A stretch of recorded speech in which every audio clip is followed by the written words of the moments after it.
আসসালামু আলাইকুম, high, hello everyone. আজকে ঈদের ৫ বা ৬তম দিন। আর আজকে আমি তোমাদেরকে ঈদ মোবারক বলছি। তার একটাই রিজন, কারণ আমি প্রচণ্ড অলস ছিলাম। ঈদ মোবারক বলে ঈদের দিন ভিডিও করার মতো টাইম আমার কাছে ছিল না।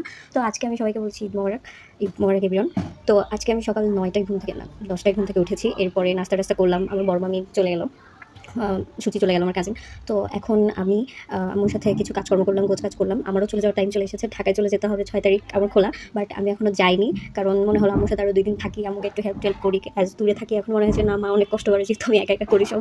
তো আম্মুকে একটু হেল্প-টেল্প করে তারপর চলে যাব। এখন আমি দুপুরে ভিডিও স্টার্ট করেছি। এখন ১টা বাজে, আজান দিয়ে ফেলেছে। তো আমি গোসল-টোসল করব। আর তারপর সারাদিন কী করছি সবটাই শেয়ার করছি। দেখা হচ্ছে একটু পর। হঠাৎ করে খুব অপরাজিতার চা বানানোর ইচ্ছে হলো, তো আমি কিছু ফুল নিচ্ছি।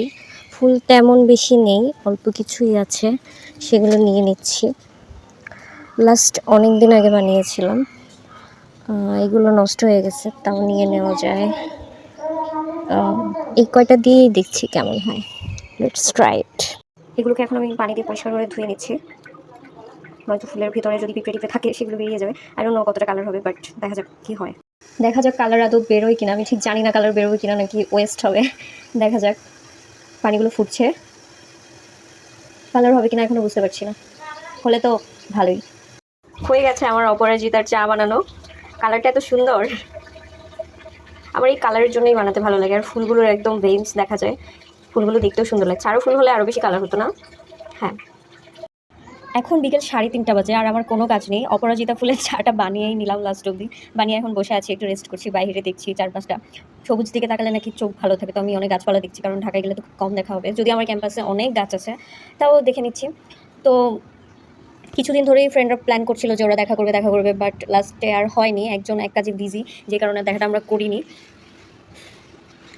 হয়তো যে যেটা ডিজার্ভ করে সে সেটাই পায়। আমরা বন্ধুরা দেখা করার ডিজার্ভ করি না, তাই আমাদের দেখা হয়নি এবার। হোপ সো নেক্সট বার হবে। কী সব বলছি ভাই, মাঝে মধ্যে কথা আটকে কেন যায় মুখে। একটু পরে একটু হাঁটাহাঁটি করবো আম্মুর সাথে, তারপর বিকালে আবার চা খাবো। কারণ সকাল বিকাল দুবেলা চা না খেলে আমার মন ভালো থাকে না, আমার মন খারাপ হয়ে যায়। আমি চেষ্টা করি চা খেয়ে মন ভালো করার জন্য, মাথা ব্যথা দূর করার জন্য। এখন আমার কিছুই নেই, বোরিং লাইফস্টাইল। কী দেখাবো মানুষকে ভাই, সারাদিন শুয়ে বসে কীভাবে দিন পার করা যায় এইটাই দেখানো উচিত আমার। তো একটু পর দেখা হচ্ছে, দেখি আম মাখা খাবো আই থিঙ্ক। 2টা আম পেয়েছি, এখন কেটে কুটে খাবো। আম্মু একটু কেটে দিবে? কেন তুমি কাটতে পারো না? কেটে খাও। এত দিন পরে আমি ঢাকা থেকে এলাম, একটু খাওয়াতে পারো না কেটে? আম কেটে খাওয়ালে কি হয়? সবসময় আমি কেটে খাওয়াই, এখন তুমি কেটে। আম্মুকে অনেকক্ষণ ধরে বলার পর ফাইনালি আমগুলোকে কেটে দিল। ফার্স্টে তো বলছিল যে না কেটে দিব না, তুই কেটে খা। যাক, এতক্ষণে আমার জন্য একটু মায়া দয়া হলো, আর আমগুলো কেটে দিল। এখন আমি খাবো। ইয়ে, পড়ে গেল। এই যে আমি আর আম্মু আম খাচ্ছি লবণ মরিচ দিয়ে।